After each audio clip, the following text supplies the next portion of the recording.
பெருந்தலைவர் தாத்தா காமராஜ் அவர்களுடைய பெருந்தொண்டர், காங்கிரஸ் கட்சியினுடைய மூத்த தலைவர்களில் ஒருவர்.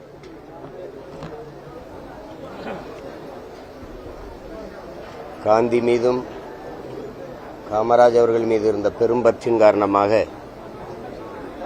அவர்கள் இருவரும் பெயரை இணைத்து ஒரு தனித்த அரசியல் இயக்கத்தை தொடங்கி நடத்தி வந்த தலைவர்.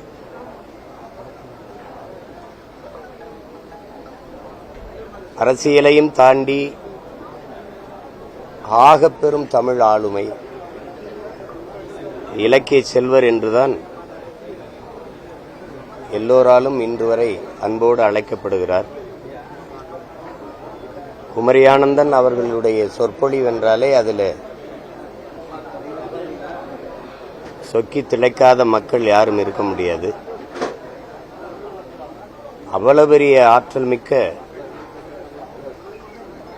ஒரு வெள்ளம் போல, மடை திறந்த வெள்ளம் போல தமிழை அள்ளி பெருக்கக்கூடிய பேராற்றல் கொண்ட பெருமகன்.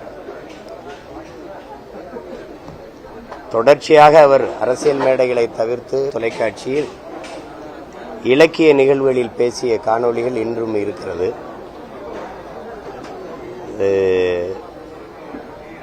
ஒரு அரிய சொத்து தான், தமிழ் இனத்தினுடைய ஒரு அரிய சொத்து. இப்படி எல்லாராலும் உருவாகி வர முடியாது. எந்த சமரசமும் செய்து கொள்ளாது கடைசி வரை தன் கொண்ட கொள்கையில் அப்படியே நின்றவர்.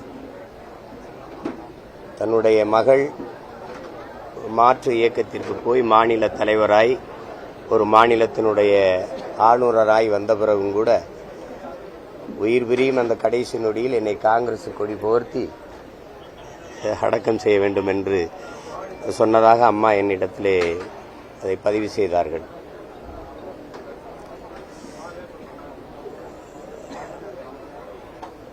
அப்படிப்பட்ட ஒரு பெருந்தலைவர். எம்மீது தனித்த அன்பு அவருக்கு எப்பவும் உண்டு. அவர் உடல்நிலை சரியில்லாது மருத்துவமனையில் இருந்தார். அப்போது கொரோனா நேரம். என்னுடைய அப்பா செந்தமிழன் அவர்கள் இறந்து போனதுக்கு நான் இங்கிருந்து என்னுடைய வாகனத்தில் ஊருக்கு சென்று கொண்டிருந்த போது ஒரு அழைப்பு, அது ஐயாவுடைய அழைப்பு தான். ஒரு மருத்துவமனையில் உடல் நலிவுற்று இருந்த, நலமற்று இருந்த அந்த நேரத்திலும் எடுத்து எனக்கு ஆறுதல் கூறி அந்த துக்கத்தை பகிர்ந்து கொண்டதை நினைக்கும் போது எனக்கு ரொம்ப நெகிழ்ச்சியாக இருக்கிறது. அவருக்கு அது அவசியம் இல்லை, ஆனாலும் அதை எடுத்து என்னோடு என்னுடைய துயரத்தை பகிர்ந்து கொண்டார்கள். அப்படிப்பட்ட ஒரு ஆகச்சிறந்த மனிதன், சிறந்த தலை சிறந்த இலக்கிய பேராற்றல், ஒரு தமிழ் அறிஞர், ஒரு தன்னலமற்ற தமிழினத்திற்கான ஒரு தலைவர், பெரிய இந்திய பற்றாளர். குறிப்பாக வாஞ்சிநாதன் மீது, இந்திய நாட்டின் இறையாண்மை மீது, ஒருமைப்பாடு மீதும் பெரும் பற்று கொண்ட ஒரு பெரிய தலைவர்.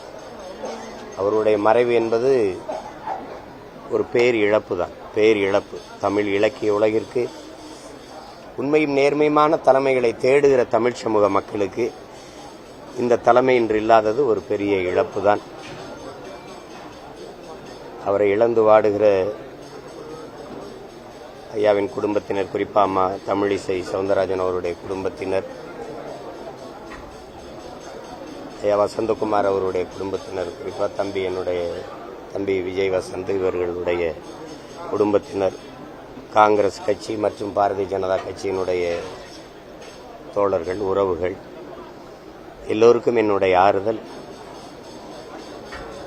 மதிப்புமிக்க பெருந்தலைவர் ஐயா குமரியானந்தன் அவர்களுக்கு என்னுடைய புகழ் வணக்கம்.